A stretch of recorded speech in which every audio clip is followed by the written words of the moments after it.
O título dela é o seguinte: Eu sou errada por dizer à minha mãe que meu falecido pai não pode dançar comigo no meu casamento, quando ela disse que achava que deveria pedir para meu padrasto para dançar comigo. Né? Esse é o título. Até meio intrigante, né? Assim, pô, pedir para o pai morto, né, falecido, para dançar comigo. Enfim, vamos entender aqui a história. Meu pai morreu quando eu tinha 10 anos.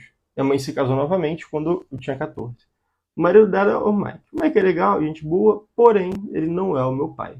Ele quis ser meu pai quando casou com minha mãe, e ela também queria, ela também forçou isso um pouco. E por causa disso, há uma tensão subjacente, né, em relação ao meu relacionamento com o Mike. Ambos acharam que eu deveria ter deixado ele assumir o papel de pai, e sempre expressaram essa decepção por nunca ter sido aberta para isso. Embora eu me dê bem com o Mike, isso não foi suficiente. Ele não tem filhos, então acharam que seria super certo, daria super certo, né? Juntaram a menina sem pai com um rapaz sem filhos e que os dois logo formariam ali criariam laços e seriam como pai e filha, né?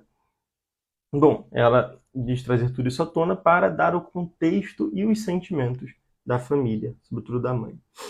Há 2 semanas, o Mike perguntou com quem eu iria descer o corredor do casamento até o altar e disse que iria sozinho. Depois, ele perguntou quem seria, né, quem faria a dança de pai e filha. E ela disse também que faria sozinha, mas que na verdade estava pensando em pedir à mãe dela para dançar com ela, né? E depois dessa pequena conversa, a mãe se aproximou dela e disse que e ela contou, né, que estava considerando pedi-la e que ela negou e tudo mais, que era tradição dançar com o pai. E aí ela disse que sabia de quem ela estava falando, de que era o padrasto, não o pai dela de fato, né? A resposta dela foi categórica: Não, meu pai não pode dançar comigo, ele já faleceu, como assim? E aí ela repetiu a pergunta, né, chamando ela de mimada. Você sabe o que eu estou falando. Não se faça de mimada, deixa de ser uma mimada. Você sabe o que eu quero te dizer. Né? E a nossa autora disse com toda sinceridade que essa era a resposta honesta dela. Meu pai já faleceu, eu não consigo dançar com ele. Então a mãe insistiu: deixe de ser uma mimada, você sabe de quem eu estou falando. E ela se manteve firme na resposta de que meu pai está falecido, eu não posso dançar com ele. Bom, e aí a mãe ainda termina, né? A história termina aqui com a mãe insistindo que ela deve pedir desculpas ao Mike e depois pedir desculpas a ela, né? Bom, e então a gente pode conversar aqui, essa história é muito boa para falarmos sobre luto, né? E por que luto nessa relação familiar, né? A princípio a mãe já casou de novo, já superou a morte do pai, a menina parece ok também, né? Entendeu a coisa e seguiu a vida, sabendo que é impossível colocar alguém no lugar, né? Porém, a mãe não. Né? A mãe aparentemente seguiu a vida, encontrou uma outra pessoa, se casou novamente, né? Enfim, tocou a vida, mas na realidade, quando nós paramos para observar tudo aqui, né? A mãe não seguiu a vida. A mãe ficou empacada.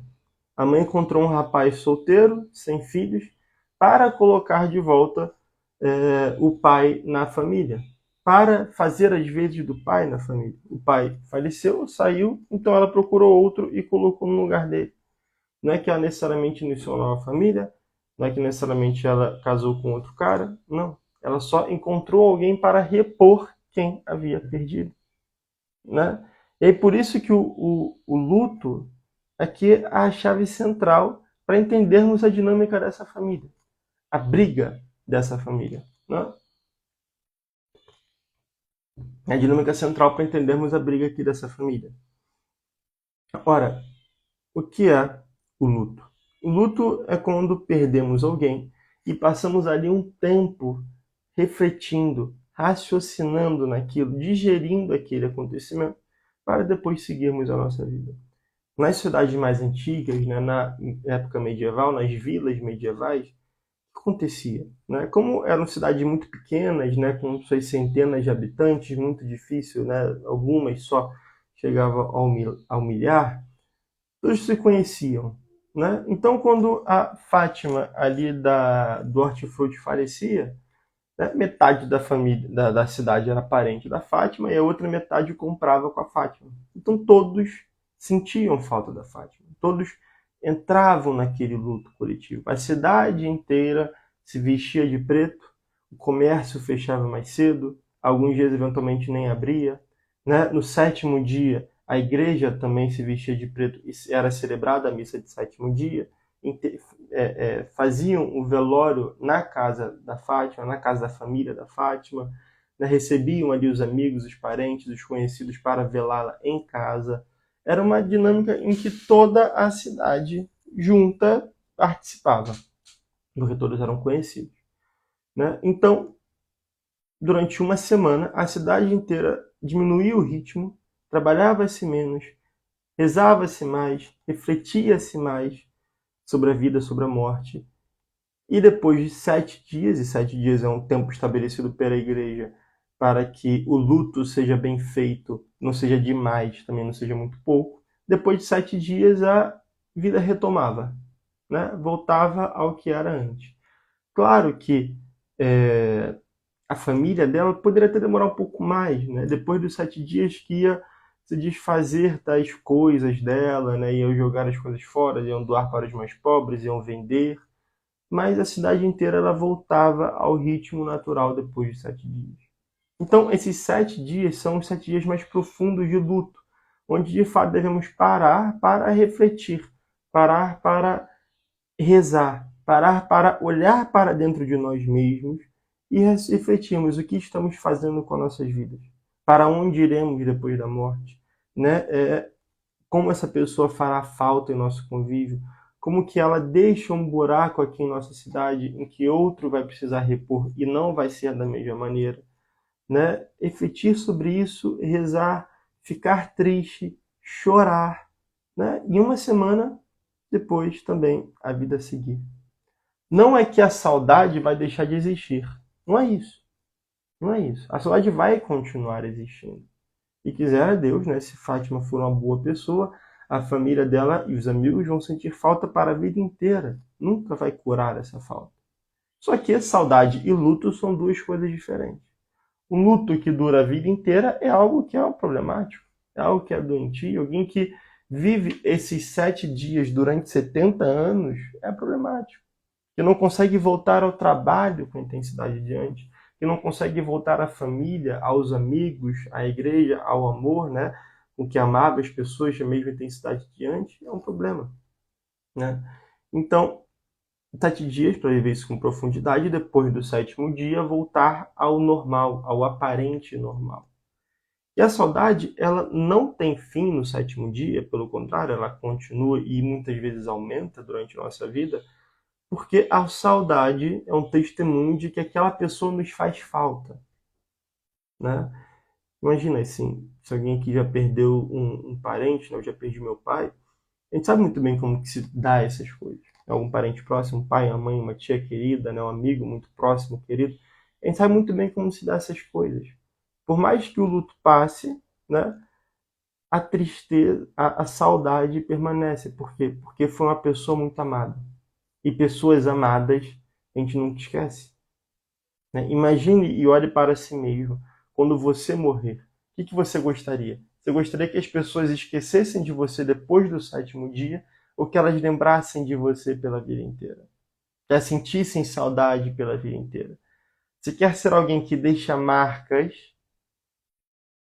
Quer ser alguém que deixa marcas e essas marcas fazem a diferença, fazem a falta da vida das pessoas? Ou você quer ser alguém que é incipiente? Você quer ser alguém que não faz diferença? Você quer ser alguém com uma vida aguada, com uma vida indiferente? Quem você quer ser na sua vida? Você escolhe ser alguém que faz a diferença na vida das pessoas? Ora, a saudade que você deixará no coração das pessoas é testemunho de que você foi essa pessoa. Se depois dos 7 dias todo mundo seguir sem lembrar de você, sem sentir saudade, sem lembrar quem de fato você foi, é um grande testemunho que sua vida foi jogada por água abaixo, né? A Ana coloca aqui nos comentários que perdeu a mãe e sente saudades até hoje, né? Também sinto grande saudade de meu pai até hoje. E repara, Ana, você também não é contigo isso, né? Comigo pelo menos é. quanto mais o tempo passa, mais saudade sentimos. Eu perdi meu pai, eu tinha 16 anos. Já conhecia a Thaís, minha esposa, eu namorava com ela, meu pai chegou a conhecer, ela chegou a conhecer meu pai durante muito pouco tempo, alguns meses somente, depois ele faleceu, né? Depois que meu pai faleceu no mesmo ano, eu me formei no colégio, ou seja, na minha formatura ele já não estava. Depois entrei na faculdade, ele não estava nesse processo.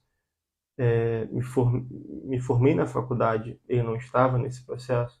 Casei, ele não estava no casamento. Minha filha nasceu, ele não foi na maternidade, né? Então, olha só quanta coisa que ele deixou de participar ao longo desses anos. É claro que a saudade foi aumentando. É claro que eu fiquei com mais saudade sobre a saudade dele. Porque mais coisas aconteceram, a presença dele se fez ser sentida, né? Sentida nessa ausência, e aí a saudade aumenta. E isso é uma saudade normal. Isso é completamente saudável. Aliás, isso é completamente desejado. Se todo mundo que deixa a sua vida, você deixa de sentir saudade depois do 7º dia, é sinal de alguma doença moral. É sinal de alguma doença das nossas almas. Né? E isso é muito claro e precisa ser entendido. Isso é muito simples também. Seja alguém que morreu, seja algum amigo que não temos mais convivência. Se você olha para aquela pessoa que fez parte da sua vida por 5, 10, 15 anos, e agora, por algum acaso, né, ela não faz mais, você olha para a vida daquela pessoa, para a foto daquela pessoa, para a foto que você tem com aquela pessoa, e não sente nada, não sente uma saudade, ora, que grau de amizade foi esse? Que grau de amizade foi esse? Todos nós tivemos amigos no colégio que não são mais nossos amigos, na faculdade que não são mais nossos amigos, em trabalhos anteriores que já não são mais nossos amigos. E se olharmos para trás e não sentirmos saudade, né? Não sentimos saudade daquelas pessoas, tem algo de errado conosco. Ou algo de errado no grau de amizade que criamos. Amizades muito superficiais, muito, né, nada que toque o nosso ser verdadeiro, nada que tocamos no ser dessas outras pessoas.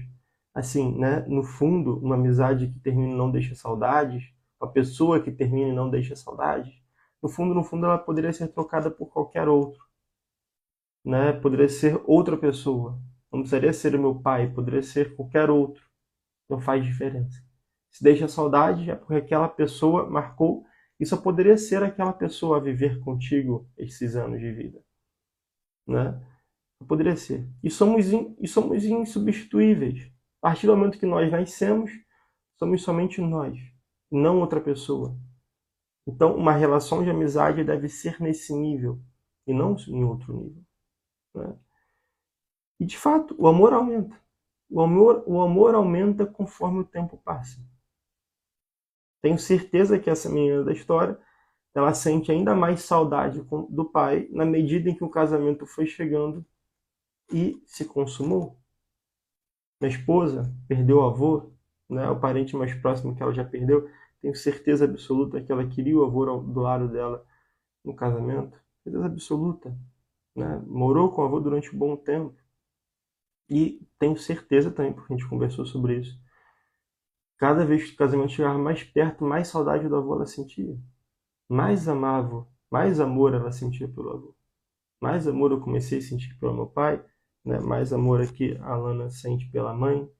E é natural, isso é muito natural. A gente precisa separar as coisas, né? E não esperar que um dia a saudade termine. Porque a saudade é aquele tipo de dor que deve nos acompanhar ao longo da vida. Aos que prometem um paraíso na Terra, né? A esses que prometem um paraíso na Terra, nós só podemos chamá-los de charlatões, ou de mentirosos, ou de filhos do diabo. Porque isso é uma mentira. Isso não existe. No paraíso, né, lá, a gente não vai sentir saudade. Né? Lá estaremos plenos. No céu, estaremos plenos. Isso não nos vai causar falta. Nós estaremos ali na plenitude. E aí sim, né, não sentiremos dor de nenhuma espécie. Aqui nessa terra, não. E aqui nessa terra é bom que sintamos algumas espécies de dor. E a saudade é essa. aquela dor que precisamos sentir. E essa vida, nossa vida, só será plena aqui nessa terra se sentimos essa dor. Pessoas que já morreram. É impossível alguém viver e não perder alguém próximo, né? Já é engraçado parar para pensar nessas coisas, né? A gente não costuma dedicar muito tempo a isso. Mas é impossível alguém viver nessa terra, né, por um tempo considerável e não perder alguém próximo. Somente os que morrem muito jovens, né? Então, imagina se Padre Pio não chorava de saudade de sua mãe, de seu pai, né? Imagina se os grandes santos não choravam dessa saudade. Cristo chorou pela morte de Lázaro. Então, assim, é natural que vivamos essa dor. E é bom que vivamos essa dor. Porque essa dor é testemunha de que, sim, temos um coração grande e que aquelas pessoas que estão próximas de nós fazem muita falta. Né? Isso que é a saudade, essa que é a dor da saudade. E o luto é entender que aquela pessoa se foi, ela não está mais ao nosso lado, ela não vai chegar em casa às 6 horas, 6h30, depois de uma rotina de trabalho cansativa, de que ela não estará conosco nos casamentos, nos batizados e nada do gênero. O luto é entender que isso tudo acontece. Verdade, a pessoa faleceu. Porém, o luto não é deixar de sentir saudade. Então, pelo que me parece, essa mulher, a mãe da nossa protagonista, ela casou com um homem para colocar o marido falecido de volta na vida dele. Ela não viveu luto, ela não superou, ela sente saudade, mas é uma coisa tão confusa que até essa saudade fica bagunçada no coração dela, né? Então, bom, aí que está o centro. E repara, né? E percebe, ela casou com outro rapaz, provavelmente ali em idade fértil ainda, né? A criança era jovem, tinha 14 anos. Não fala a diferença de idade, mas algumas coisas nós podemos pensar.